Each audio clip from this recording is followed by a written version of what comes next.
welcome to Spirits and Supernatural. I'm Dawn. I'm Jenny. We are starting something new in the new year. Happy New Year. Happy New Year to you, 2026. So we decided to talk about angels this year. Yes, we did. Well, I don't think they'll last the whole year. We're just starting off the year with angels. I hope it doesn't last the whole year. Nah, it won't. That would be too much. There are like a bajillion angels, though. Right, but I think that would be too angelic overload. So we're going to probably not do that. But we do have a cocktail for our first episode, and I can't remember what it's called.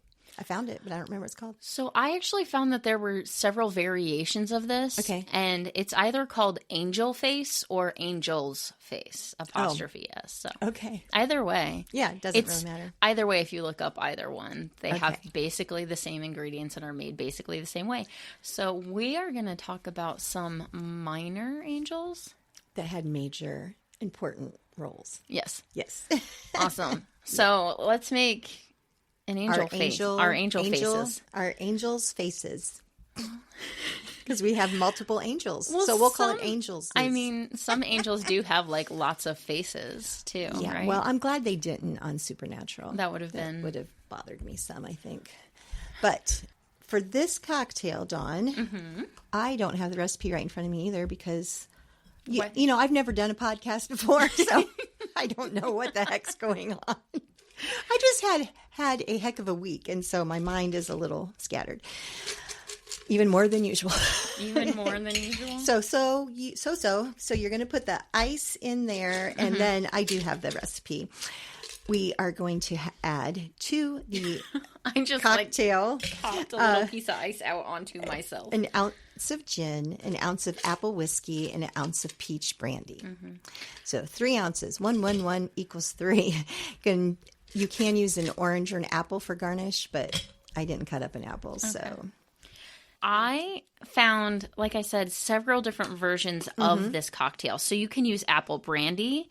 One recipe called for apple jack specifically, which is a particular liquor. So there's many a way to make an angel face. Apple jack just makes me think of the cereal Apple Jacks. Don't put cereal in that one. We'll save that for the milkshake cocktail, right? Yeah, we had cereal in one of our cocktails already, and it was really good, but it wasn't Apple Jacks. Yep. Are you using a special kind of gin or peach brandy for this? No. One version of this called for apricot brandy. We have peach. Yeah. So that's what we're doing. It's not a particular kind. We're using Jim Beam apple for our apple brandy. This is actually a whiskey.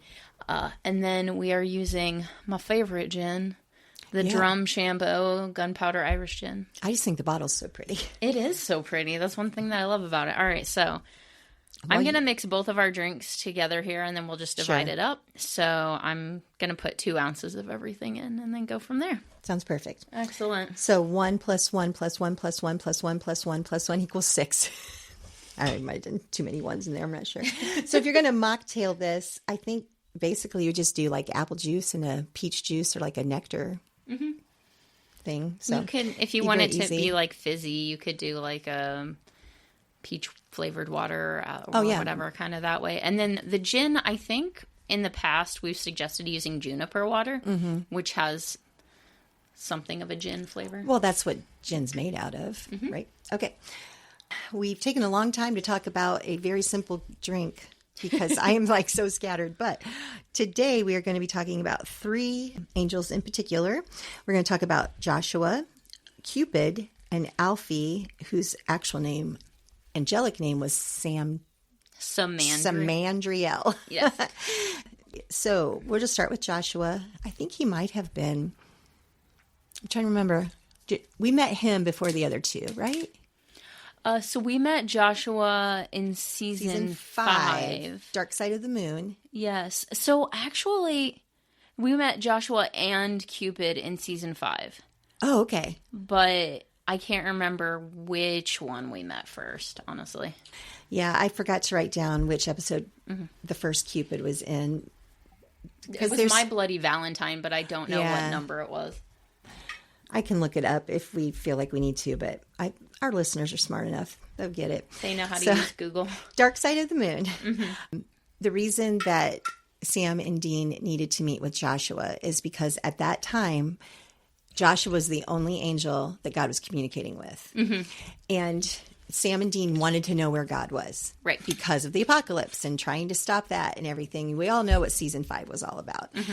And so they got to heaven, and Zechariah actually met them there, and he was going to kill them. He's an angel that we'll talk about actually in the next episode. Yeah. Joshua intervened, stopped him from killing the boys. So the boys were talking to Joshua, and he's also known as like heaven's gardener because he took care of the garden, heaven.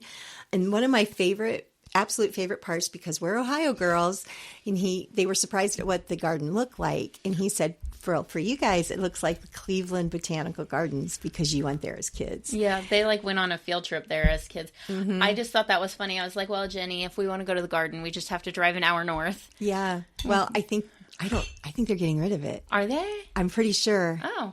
So well, we better get to heaven real fast. We better get to heaven real fast. No. I don't think that we're going to make it to heaven via Cleveland. Sorry. That was an interesting episode when they found themselves in heaven because they actually got shot. Yeah. Like they were dead. Hunters came in and killed them. Yeah. Other hunters came in and killed them. Yeah. And what I found interesting was like Dean was like, when we come back, we are coming for you guys, you know, and they blew them away, killed them. They're dead.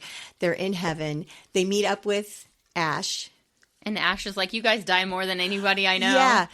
Which was weird to me because when Joshua sends them back, he says, you're going to remember this visit. You've never remembered any of your other visits to heaven because they've been there multiple times. And I'm like, well, why did Dean say when we come back? I mean, is he just assumed? They've come back from hell enough times. They come back why from not everywhere. From heaven? Yeah. So, yeah, fair. You've got that all mixed up. I do, yeah. It's not a lot of a cocktail. It's just a little guy, but it is a little guy, not a lot of cocktail. That's okay. Yeah. I don't need a lot of cocktail today, like I said. So there's not really a mixer to this. The peach brandy is going to be pretty sweet, but if you feel like it's too strong, I did bring some ginger ale, so we can add a little of that. So to the angels. To the angels. That's pretty tasty, I think. I like it. I think that the whiskey overpowers the gin enough for me personally really that I can't really taste the gin. So it made it yummy. When I usually don't like gin. Like the peach and the apple flavors are like competing, so you get a little of it and a little of that. They come together very well. They are. They're good. I highly recommend this one. That's a good one. As you were discussing, or I'm sorry, as you were looking through Joshua, is there anything like really stuck out to you about him? And I think at this point, the boys hadn't really interacted with Zechariah. Well, maybe just like a little bit. I'm looking at some other notes I had. I think a little bit, so they kind of had an idea of what a threat he was. Yeah. Joshua saves them. Right. From Zechariah. And he's like, God still does that wrath thing. Yeah. Which I thought was interesting. And when they do talk to him, like, I think the reason that he's important is because he does give them a message from God. Right. They're on the hunt for God. And he gives them, God just says, back off. Like, he knows what's going on, but he's like, it's not my problem. Yeah.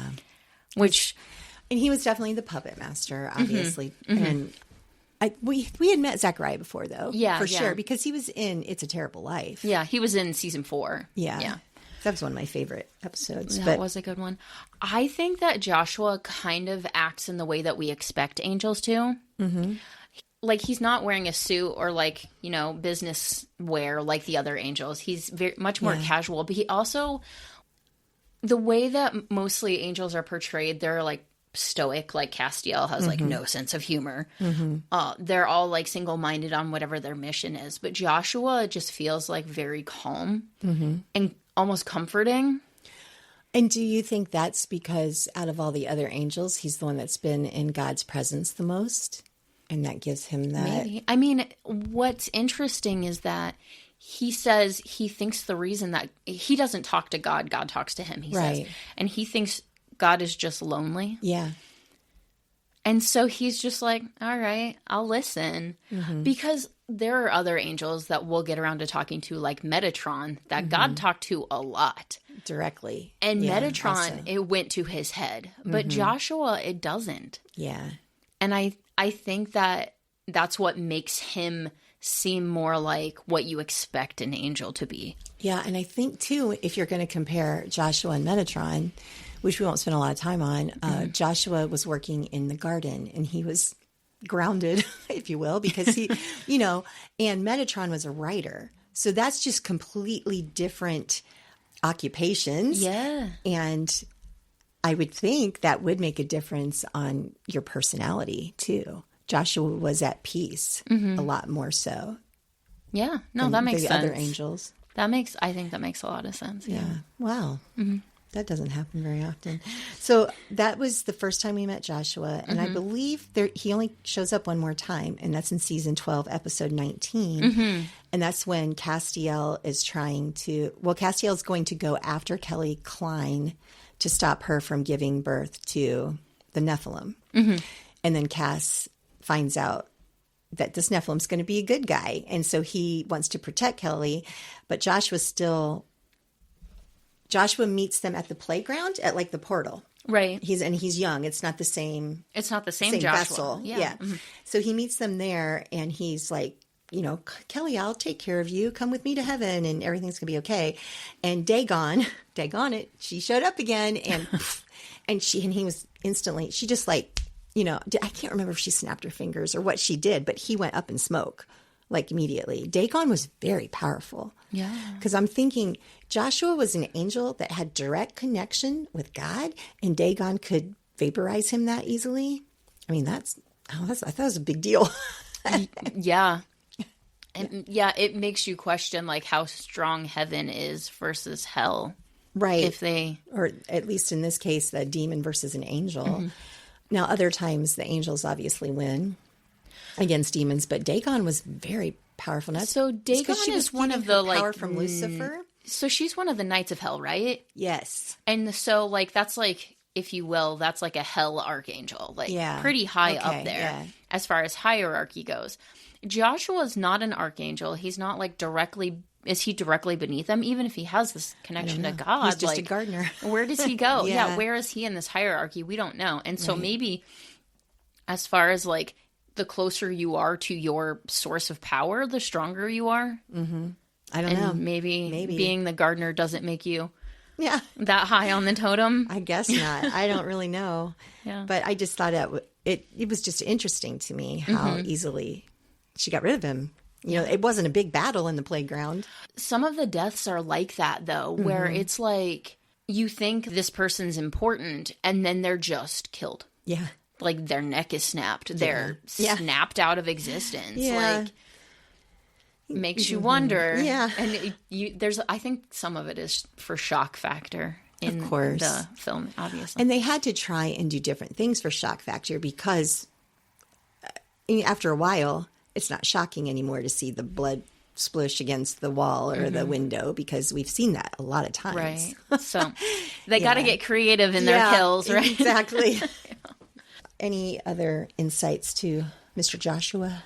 He clearly was important, even though we only saw him for briefly in both of the episodes that he's in. Well, in Dark Side of the Moon, we saw him a lot. I mean, he had like a full-on conversation. Right, and then in season 12... He and Castiel may have exchanged a few words. I mean, it wasn't long. It was not a long scene. Right. Until he was gone. Right. Yeah. So then we decided we would talk about Alfie, which Alfie was just a hot dog vendor. And so... That's the vessel, Yeah, the vessel. And the reason we call him Alfie is because that was his name tag. That's Alfie. The vessel's name, yeah. And it's a lot easier to say Alfie than Samandriel. For me, anyhow. I think that the reason that they had Dean just go, we're just going to call you Alfie, is because Samandriel, the beginning of it is Sam. Yeah. And Dean likes to do abbreviations for names, and he wasn't calling someone else Sam. Exactly. So I think that's why they stuck with Alfie for him. Honestly, I think it makes him very endearing. He was cute. He was just a kid. Yeah. He was a kid who worked at a hot dog shack. Yeah. Or whatever it was called, right? Yeah, I don't know. Right. We could ask Matt Cohen. He might know what kind of hot dogs he sold.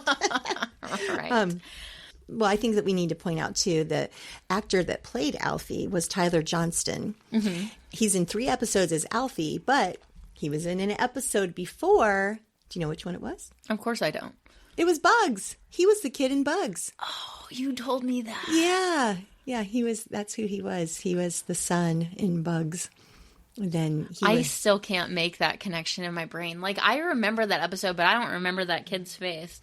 Well, you probably weren't looking at it real intently because there was a lot of bugs. So many bugs. Lots of spiders and different things in that episode. But I just think we've talked about this before, how in Vancouver, there's just a pool of actors and actresses they pull from and bring them back in. Oh my gosh. I just pulled up a now, picture. right? Yeah. We'll have to share this on the socials. Him in season 8 and 9 as Alfie versus Matt Pike from Bugs. It's the hair. I think it's because like he's just got his hair like down in I don't know, a boy cut. Yeah. And then in the he has a hat on as Alfie. Yeah. And those characters are very different. We'll have to share that later. Yeah. That's so I was so proud of myself when I like recognized one of the angels was like the lady who worked at the hospital in some episode before. Hannah. And then you're like, oh, it's the same guy. And I'm like, that's not the same guy. Absolutely it was. It was. So Alfie shows up in What's Up, Tiger Mommy? Mm-hmm. And a little slice of Kevin and Torn and Frayed. Mm-hmm. I don't remember Torn and Frayed. Torn and Frayed is the one where he is tortured by Crowley. Oh, it's that one? Right. At the beginning of it? They had like the halo thing with all the screws. Mm-hmm. They're trying to like tap into his brain. And I think, so when he shows up in What's Up, Tiger Mommy, he's just there trying to offer Kevin protection, to which Kevin is like, that didn't work out well for us. Wasn't that the auction? Yeah, that's the auction one. Yeah. Yep. Mm-hmm. He's trying to get the tablet. Right. Yeah. And so like, it wasn't really protecting Kevin. No, he was trying to get the tablet. He does offer protection to Kevin, which Kevin's like, that didn't work out for us last time. No, thank you. And like, he kind of just, it seems like this like innocent angel who's just doing his job, you know? He ends up getting kidnapped by Crowley, we assume, at some point in there. Like, I don't know that we see that. But clearly it happened because in Torn and Frayed, he's still in the hot dog shack uniform. I was going to say costume. Well, it's just like Cass wears the trench coat for however many 11 seasons that he's on. So, yeah. So he seems like this young, innocent kid because that's who that vessel is, basically. But we see a completely different side of him in Torn and Frayed when he's being tortured. And he's trying to hold out for as long as he can because Crowley is like, he's trying to get information out of him. But he ends up, like, Alfie ends up giving up info because... Well, he doesn't have a choice. The drill that they used went so far into his brain and he couldn't block it anymore. And they were able to extract it that way. He didn't want to, and he fought it really hard. He did. So I have a question about angels and their costumes or their vessels. So obviously they don't need to eat, so they don't have like bodily functions, so they're not sweating or anything like that. But wouldn't their clothes still get dirty, or do they just have instant dry clean just because they're touching an angel's body? Well, I think that the clothes get dirty, but it's more from the environment. It's not from their body. Oh, I know. Yeah. That's what I'm saying, though. But they don't change out of those clothes when they get... I'm like, so they just... How do they get clean? We never see Sam and Dean go to the bathroom, but you know that they go to the bathroom. It's one of those things. There's a word for it in movies and TV shows where you don't see like the everyday activities unless it's a sitcom about like a family, and then you see somebody with a... So you do think the angels go to a laundromat? What, they're sitting there just in their underwear or naked while they wash their one item of clothing that they own? Yes. No. Maybe I was going to throw out this theory that maybe they have like they magic the dirt off. They angel the dirt off. Yeah. Yes. It's like an angel dry cleaning. It's just, it just stays clean. I, for some reason, was like literal dry cleaning, but that would be the same as the laundromat. They're just sitting there naked while the clothes get cleaned. Yeah. No, I just and they would just be I like, didn't mean they went to a store called Angel Dry Cleaners. I just have this image of like one of the angels just sitting on one of those hard plastic chairs in a laundromat in like, I don't know, maybe they're in whatever underwear because the underwear didn't get dirty while like, you know, the spin cycle. The spin cycle on their whatever. And they're just sitting there like staring at the wall. And the people around them are like, this is weird. My clothes don't really need that washed. Yeah, I don't know. It just, that was something I've always wondered about. Their clothes. Yeah, because they always have the same thing. They angel the dirt off. Yeah, they just angel the dirt off. Okay. There you go. Yep. Now I know. Yeah, it is an angel dry. It's a internal angel dry clean that just. There you go. Got blood. Gone. Gone. It makes that sound. Yep. Yeah. I am the master of sound effects. We all know that. What about a little slice of Kevin? What was he doing in that one? I don't know. I only wrote down info from Torn and Frayed and from What's Up, Tiger Mommy, not from A Little Slice of Kevin. So I thought a little slice of Kevin was when he was getting tortured. Obviously, it was not. Kevin was, obviously. Yeah, Crowley's behind. He's been torturing Samandriel with an angel blade, making him give up names. And he says there are no more names because the next generation hasn't been born yet. Maybe he's being tortured in 2 episodes. Crowley was not always the nicest of individuals. So Torn and Frayed starts off with Samandriel with a spike. So that's what it was. I think in A Slice of Kevin, said he was torturing him with an angel blade. So he was just like poking him or whatever. And then the other one is when he had the headgear on, not straightening his teeth, but, to really dig in there and see what he could find out. Okay. So he ends up with a good bit of information because he finds out, he gives up some prophet names, or they find out that they don't have any yet. But he also, they manage to block his angel radio. Mm-hmm. And this is where poor innocent Alfie kind of shows up as a badass. He uses his angel telekinesis to push one of the things out, spikes or whatever, out of in his head. order to send out a SOS. Yeah, which works because Naomi catches it and sends Cass to help him. Mm-hmm. They do end up drilling deep enough that he starts rambling in Enochian, right?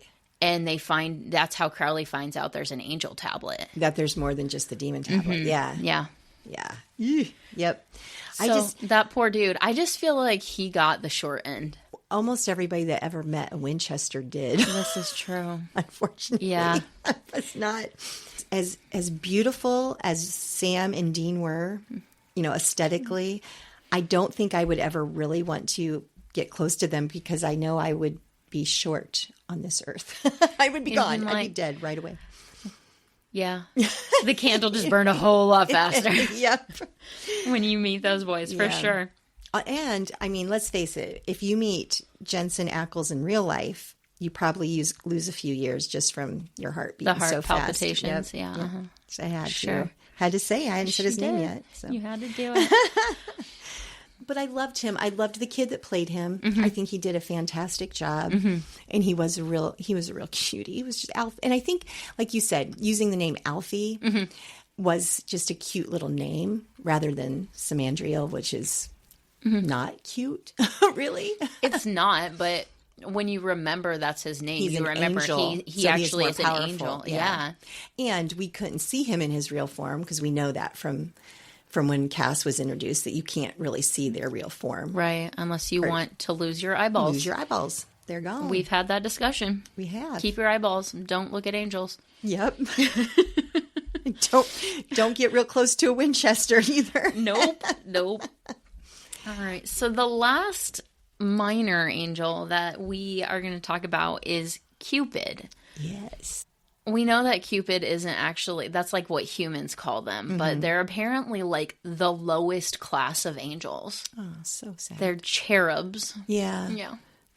But they have such important jobs. and cherubs are so cute. I mean, like if you go to a kitschy store or whatever, and you want to buy a little statue, the little cherub. What are those called? statues Like the precious moments? Like, is that what you think of with a Cupid? No, I'm thinking of a little cherub. You've seen a little figurine that's just a little cherub. It's right? it's like a little chunky baby angel thing. Yeah. And the Cupid, the first Cupid that we meet is a full-size man who's a little chunky too, who wants to hug as everybody. far as we could tell, was without apparel, and he was a hugger. Yep. And when Dean and Sam and I think Cass was with them at the time, approached him, and because they thought he was killing people based on what had happened, because his episode was so gross. Okay. The opening of that one was so gross. The episodes of Supernatural and all of the gore, I will skip the intro of My Bloody Valentine I don't with blame you. that couple, because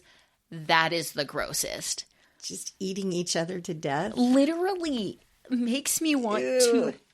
I know. Bleh. Yep, it's so gross. It is. That is the one I will skip. Like, I will mute it and walk away, or I will fast forward that part. I can't. It's so gross. But this is the thing of this show, the way that they bring some levity is you have that disgusting whatever thing, and then you've got like full-grown man who just loves everybody and wants to hug them. Yeah, and he's the one that put people together. He's the one. I feel like it may not have been him specifically, but in the Cupid world, it was very important that John and Mary Winchester get together. Yes. And so he met Sam and Dean, and he was really excited to meet them. Yes. And found out, and then from what I remember, when he found out that Mary and John had died, he didn't get sad about that. I can't remember exactly what happened, but he said something that might have been a little bit more insensitive, and Dean punched him. And he started crying again because it hurt his feelings. Yes. Yeah, I loved that guy. Whoever that guy was, that actor, and I forgot to put his name down. I'm sorry, Mr. Cupid. But he was so funny. It was a very short scene, obviously, with him. But it was so good. And he was hilarious. It was really, and he, of course, was on Rich and Rob were watching that episode, and they had him on, and he said he pretty much went that way. He kind of, I don't know that he showed up naked completely, but I feel like he really went into it as, I'm going to look like Cupid, and then he got the role. So that's hilarious. I think so, like too. He showed up like, I'm going to be a like Cupid. in a big diaper or something. Oh my gosh. That's just like a sheet wrapped around like a diaper. Well, then they found out in that episode it wasn't Cupid's fault. It was famine that was making all of that stuff happen. But there may have been one or two other Cupids, but the other one that stuck out, and I didn't know her name until I looked it up, was Gail. And that was a Cupid that Cass and Metatron went to find. So I found there were like 4 episodes that there specifically was a Cupid in. Okay. So that one I think is from season 8 from the episode Sacrifice. Yeah. And because Metatron was tricking Castiel into thinking he had to do all of these certain steps to open the gates of heaven or close the gates of hell or whatever it was. Right. And so what he had to do was he had to get one of Cupid's bows. And I thought that was really cool, was just like what we would call a tattoo, was on like the palm of her hand. And Cass was going to go kill her to get it. And she's like, you just have to ask, and she like gave it to him. Like they do this build up and whatever. And she's like, or I could just give it to you. Yeah. That's okay. What were the other 2 episodes? So the other one's season 10, The Book of the Damned. There's a Cupid that attacks like Castiel, I think. So this is the episode where Charlie is like, the Steins are after me, and they have this book that the Steins say belong to them. So this particular Cupid is like a trucker, and he attacks, I want to say it's Castiel, because he attacks somebody because he blames them for ruining everything for all the angels. For everything that had gone wrong in heaven and with the angels, a Cupid does attack them.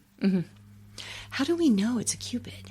Does he say, hello, I'm a Cupid? I don't probably remember. there's some kind of revelation in the scene that lets you know. All right. And then the last time we see a Cupid is in season 13. Well, that we know it is. Right. Is from Devil's Bargain. Lucifer, like, I don't know, kidnaps, gets this one Cupid and steals his grace. Because Lucifer he's trying to get Grace back, I think, at that point. And so he's killing whatever angel he can to get Grace. Oh, I remember that one now. And yeah, he was just the bald guy. The angel was like a little... it was like a little old man or something, wasn't it? He was bald and had like a pink coat or something on. Yeah. So he steals that Cupid's grace. And then being Lucifer is like, oh, now that you're mortal, you better watch out and be careful. And then kills him. Yeah. Because that's what Lucifer does. Yep. So there's just a few instances, and it's never the same Cupid that we see, the same cherub. But there are more than one.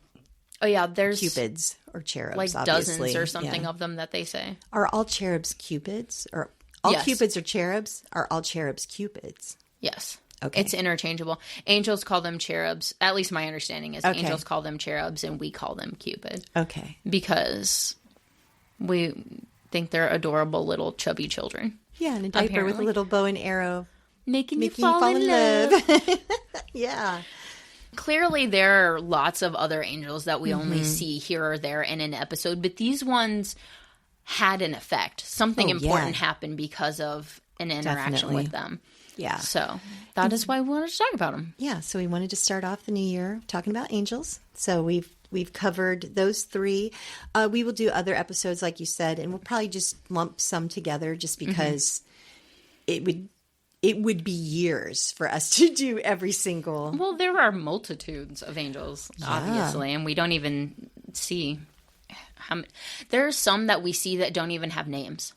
Sure, of course. So There's a bunch in heaven that we just see hanging around, background workers, or day like little players. ants. Yeah. So, are you ready to rate our drink? Sure, let's rate our angel face. It's such a weird name. Isn't it a weird name? It really well, is. it's from like the 30s, and it's you know, it's a little cutesy name that you call like a pretty girl you see. Sure. Oh, like doll sure. face, angel face. Yeah. Yeah. I got it. Bugsy. So- Yes, I thought it was delicious, and I'm going to give it a full swig on taste. Okay. I finished mine, and I actually feel pretty warm from drinking it. I think the taste is great. It's very sweet, and the flavors go together. I thought it might kind of be strong because there's no mixer, but it really It's wasn't. strong in the fact that I already feel a little buzzy from drinking just what few ounces. But yeah, it was really good. Since it's called Angel's Face, I'm going to say title alone allows it to be a full swig on unmatched. on match. Plus, it was 3 ounces, and we did 3 angels. Oh my gosh, it's like we planned it. Yeah, Didn't plan it. we so planned it. Shush, we did. We planned it. All right. It was super easy to make. Yeah. I think I was like actually fully having a conversation with you while I did it. Yes. And I didn't even spill anything today. That's angelic in and of itself. So Oh my I can- god. What's the last one? Oh, mocktail. Yeah, just like apple juice and peach juice, and if you want to add, like you could add some ginger ale or some sort Something of else, make it big, bubbly. Sure So thing. yeah, I think hey, that's a great way to start off the new year with 2 full, 4, 8 swigs. Oh my gosh! Obviously, we still can't do math this year. Unless it No. is 1 and 1 and 1. Oh gosh. Since it's 2026, I need to know, do you have any resolutions or affirmations for 2026? Oh, I usually like to pick a word to focus on for the year. And as of right now, Is it convention? survival. Yeah. I don't know that I necessarily have one. It might be something like, take it easy or slow down or something Okay. along those lines. Because, when you have a busy schedule, it's important to focus on like taking care of yourself and slowing Staying down healthy, sometimes. yeah. So I'll probably do some of that. Yeah, good. This year, yeah. Sounds great. How about you? No. I have nothing. All right. Let's toast to that. Yeah, Happy New Year. I do a bucket list every year. Oh, cool. And my bucket list always is the last 2 digits of whatever year it is. So for 2025, I had 25 things on my bucket list. For 2026, I'll have 26 things Did on my you bucket list. do all of your 25 things? I for am last honestly year? going to have to double check and see what I need to still fulfill. Okay. I don't know if I reached all 25. The nice thing is a lot of my bucket list for 2025 had to do with meeting certain people from Supernatural. I went to 4 conventions. How many conventions did I go to? You went to 3. Went to 3 conventions. So I actually met a lot of people. I went to Novi, Philly, and Nashville. I forgot about Novi. That was 1,000 years ago. That was your first one? I Vending. know. It was literally, it was like 6 months ago, I but it know. feels like a million It really years. does, though. Oh, yeah. And I'm sure some of my resolutions will have to do with my grandkids, just spending for time sure. with them. And so as long as I'm alive, right. I want to be part of their Well, life. if you're listening and you have a resolution and it may or may not have to do with the show, let's hear Yeah, about it. For sure. Yeah.